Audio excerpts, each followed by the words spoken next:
तो यहाँ पे हम एक लीगल वैकेंसी के बारे में बात करेंगे।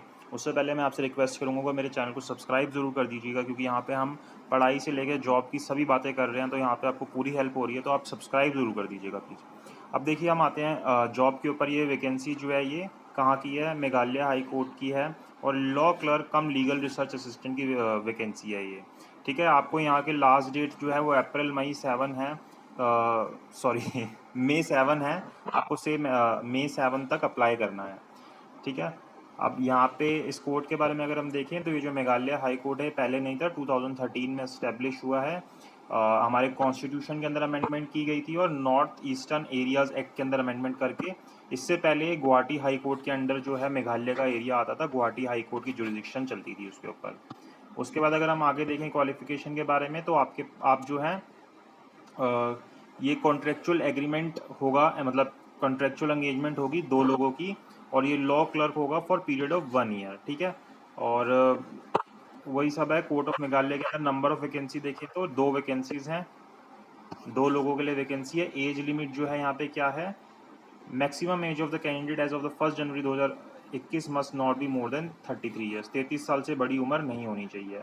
उसके बाद क्वालिफिकेशन की बात करें तो आपके पास क्या होना चाहिए? लॉ की डिग्री होनी चाहिए, मतलब या फ्रेश लॉ ग्रेजुएट होने चाहिए। उसका मतलब कि 3 साल से ज़्यादा ना हुए हों आपको लॉ किए हुए। ठीक है, किसी भी आपने सही मतलब जो भी BCI से रिकॉग्नाइज यूनिवर्सिटी है वहाँ से LLB कर रखी हो। और आप अगर आप 5th ईयर में अपनी 5 ईयर LLB की, तो भी आप अप्लाई कर सकते हो। आपको उसका प्रूफ देना होगा और आपको बेसिक नॉलेज होनी चाहिए कंप्यूटर्स की, जो आजकल सबको होती है, और आपको मनुपुत्रा, एसएस ऑनलाइन, लेक्सिस नेक्सिस, ये सारे जो सॉफ्टवेयर होते हैं चलाने आने चाहिए, जो भी रिसर्च इंजन होते हैं ये। उसके बाद ड्यूटीज़ एंड रिस्पॉन्सिबिलिटीज़ की बात की जाए तो आपकी जो जॉब होगी वो क्या होगी? असिस्ट करना होगा आपको ऑनरेबल चीफ जस्टिस को या फिर जज को, जो भी होंगे उस कोर्ट के। और उनकी जो ड्यूटीज़ है वो हम देखते हैं क्या क्या ड्यूटीज़ होंगी। सबसे पहले कि आपको केस फाइल पढ़नी है, और केस समरी बनानी है, नोट्स बनाने हैं, क्रोनोलॉजिकल इवेंट्स के अंदर डेट वाइज जो चीज़ें हुई हैं कॉम्प्रिहेंसिव मैनर के अंदर सभी चीज़ें कवर करते हुए, इंक्लूडिंग द लीगल क्वेश्चंस जो भी उसके अंदर इन्वॉल्व है, और रेलिवेंट केस लॉज जो हैं उसके अंदर वो भी आपको सारे बताने होंगे। साथ ही साथ आपको क्या करना होगा? Search and research of legal points and principle under the control and guidance of the honourable जज, to search out the case law, search करने होंगे articles, papers and other relevant material required, जो भी रिक्वायर्ड होगा judicial मतलब जजेस को administrative के लिए, वो सारी चीज़ें आपको करनी होंगी, इस तरीके की रिसर्च। साथ ही साथ आपको मेंटेन करना होगा record of judgments by honourable जज along with the point of law decided in the particular case and maintain it in such a manner to be very conveniently retrievable, कि आप उसको बाद में उसको आराम से देखा जा सके।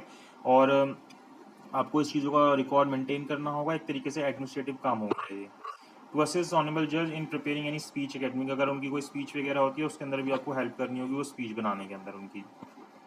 उसके बाद यहाँ पे कोई सैलरी नहीं है, सैलरी की जगह ऑनरेरियम वर्ड यूज़ किया गया है, क्योंकि कोई ये सैलरी के तौर पर नहीं है, आपको एज अ रिस्पेक्ट दिया जाएगा। ₹15,000 पर मंथ ये फिक्स दिया जाएगा। इसके साथ आपको कोई DA या और कोई अलाउंस वगैरह नहीं मिलेगा। एग्जामिनेशन फीस जो है यहाँ पे 100 रुपये की एग्जामिनेशन फीस है अगर आप ये एग्जाम देते हो, जो कि नॉन रिफंडेबल है। और ये आपको कैसे देनी है? डिमांड ड्राफ्ट के थ्रू देनी है, या पोस्टल ऑर्डर के थ्रू देनी है, जो कि किसके नाम पे ड्रॉ होगी? Registrar general of high court of Meghalaya के नाम पे ड्रॉ होगा।